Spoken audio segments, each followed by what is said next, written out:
Autour de l'art algérien et de l'art du nord de l'Afrique, il est en train de se passer quelque chose en ce moment d'important. Un vrai mouvement sur le marché de l'art est en train d'arriver. Il y a bientôt 2 ans, j'ai ouvert la galerie Hamid Khelaifi à Paris, dans le 6e arrondissement. Et c'est en train de changer, c'est en train de changer très très rapidement. On a évidemment des résultats en vente aux enchères qui sont explosifs et qui peuvent compter en centaines de milliers d'euros pour des artistes algériens comme Kader Atia ou Adel Abdessemed. Et on a d'autres stars qui sont en train d'arriver, qui sont émergentes comme Mohamed Benchama, qui viennent d'exposer en ce moment en Arabie Saoudite dans des événements qui sont immenses. Et j'ai voulu une galerie qui me permette d'exprimer moi ce que j'avais à l'esprit, ce que j'avais en tête. Et il me fallait un endroit justement aussi pour pouvoir faire ce cycle d'exposition que je fais sur les artistes algériens. Le fait que ça soit algérien porte en soi de la nouveauté.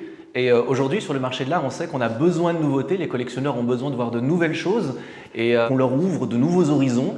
Et à la galerie, on a décidé d'ouvrir un horizon sur un pays qui est immense, avec une population entre 40 et 50 millions d'habitants, avec beaucoup d'artistes qui sont très talentueux et qui jusque-là n'étaient pas encore assez montrés. Donc il faut prendre la responsabilité soi-même aussi, de dire que s'ils ne sont pas représentés, c'est peut-être que c'est de la responsabilité des professionnels du marché de l'art comme moi, d'origine algérienne comme moi, de faire quelque chose. Une chose qui revient à chaque fois qu'on a des discussions avec les artistes, c'est la question du désenchantement du monde et des histoires qui nous sont racontées quand on est enfant. Et on est un petit peu tous les mêmes dans cette culture.